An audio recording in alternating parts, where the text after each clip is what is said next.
Social media में मौजूद सभी महिलाएं एक बार यह कहानी जरूर सुने। सलोनी ने आज कई दिनों के बाद फेसबुक खोला था। एग्जाम के कारण उसने अपने स्मार्टफोन से दूरी बना ली थी। फेसबुक ओपन हुआ तो उसने देखा कि 35 से 40 फ्रेंड रिक्वेस्ट पेंडिंग पड़ी थी। उसने एक सरसरी निगाह से सबको देखना शुरू कर दिया। तभी उसकी नज़र एक लड़के की रिक्वेस्ट पर ठहर गई। उसका नाम राज शर्मा था। वाला का स्मार्ट और हैंडसम दिख रहा था। अपने डीपी में सलोनी ने जिज्ञासावश उसके बारे में पता करने के लिए उसकी प्रोफाइल खोलकर देखी तो वहाँ पर उसने एक से बढ़कर एक रोमांटिक शेरो शायरी और कविताएं पोस्ट की हुई थी। उन्हें पढ़कर वो इम्प्रेस हुए बिना नहीं रह पाई और फिर उसने राज की रिक्वेस्ट एक्सेप्ट कर ली। अभी उसे राज की रिक्वेस्ट एक्सेप्ट किए हुए कुछ ही देर हुई होगी कि उसके मैसेंजर का नोटिफिकेशन के साथ बज उठा। उसने चेक करा तो वो राज का मैसेज था। उसने उसे खोलकर देखा तो उसमें राज ने लिखा था, थैंक यू वेरी मच। वो समझ तो गई थी कि वो क्यों थैंक्स कह रहा है, फिर भी उसने मज़े लेने के लिए उसने रिप्लाई करा, थैंक्स किस लिए। उधर से तुरंत जवाब आया, मेरी रिक्वेस्ट एक्सेप्ट करने के लिए। सलोनी ने कोई जवाब नहीं दिया, बस एक स्माइल वाला स्टिकर पोस्ट कर दिया और फिर मैसेंजर बंद कर दिया। वो नहीं चाहती थी कि एक ही दिन में किसी अनजान से ज़्यादा खुल जाए और फिर वो घर के कामों में व्यस्त हो गई। अगले दिन उसने अपना फेसबुक खोला तो उसे राज के मैसेज नज़र आए। राज ने उसे कई रोमांटिक कविताएं भेज रखी थी। उन्हें पढ़कर उसे बड़ा अच्छा लगा। उसने जवाब में फिर से स्माइल वाला स्टिकर सेंड कर दिया। थोड़ी देर में ही राज का रिप्लाई आ गया। वो उससे उसकी हवीस के बारे में पूछ रहा था। सलोनी ने राज को अपना संक्षिप्त परिचय दे दिया। उसका परिचय जानने के बाद राज ने भी उसे अपने बारे में बताया कि वो एमबीए कर रहा है और जल्द ही उसकी जॉब लग जाएगी। और फिर इस तरह से दोनों के बीच चैटिंग का सिलसिला चल निकला। सलोनी की राज से दोस्ती हुए अब तक 1.5 महीना हो चुका था। सलोनी को अब उसके मैसेज का इंतज़ार रहने लगा था। जिस दिन उसकी राज से बात नहीं हो पाती थी तो उसे लगता जैसे कुछ अधूरापन सा है। राज उसकी ज़िंदगी की आदत बनता जा रहा था। आज रात फिर सलोनी राज से चैटिंग कर रही थी।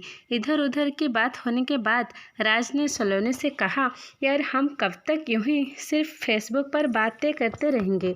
यार मैं तुमसे मिलना चाहता हूँ, प्लीज़ कल मिलने का प्रोग्राम बनाओ ना।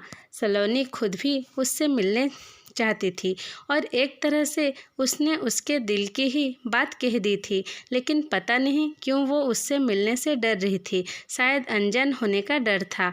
वह सलोनी ने यही बात राज से कह दी। अरे यार इसलिए तो कह रहा हूँ कि हमें मिलना चाहिए। जब हम मिलेंगे तभी तो एक दूसरे को जानेंगे। राज ने उसे समझाते हुए मिलने की जिद की। अच्छा ठीक है, बोलो कहाँ मिलना है, लेकिन मैं ज़्यादा देर नहीं रुकूंगी वहाँ। सलोनी ने बड़ी मुश्किल से उसे हाँ की। ठीक है, तुम जितना देर रुकना चाहो रुक जाना, राज ने अपनी खुशी छिपाते हुए उसे कहा और फिर वो सलोनी को उस जगह के बारे में बताने लगा जहाँ उसे आना था। अगले दिन शाम को 6 बजे शहर के कोने में एक सुनसना जगह पर एक पार्क, जहां पर सिर्फ प्रेमी जोड़ी ही जाना पसंद करते थे। शायद एकांत के कारण राज ने सलोनी को वहीं पर बुलाया था। थोड़ी देर बाद ही सलोनी वहां पहुंच गई। राज उसे पार्क के बाहर गेट के पास अपनी कार से पीठ लगा के खड़ा हुआ नजर आ गया। पहली बार उसे सामने देखकर वो उसे बस देखती ही रह गई। वो अपनी फुटेज से ज़्यादा स्मार्ट और हैंडसम था। सलोनी को अपनी तरफ देखता हुआ देखकर उसने उसे अपने पास आने का इशारा करा। इसके इशारे को समझकर वो उसके पास आ गई और मुस्कुराकर बोली, हाँ अब बोलो, मुझे यहाँ किस लिए बुलाया है। अरे यार क्या सारी बात यहीं सड़क पर खड़ी करोगी, आओ कार में बैठकर बात करते हैं।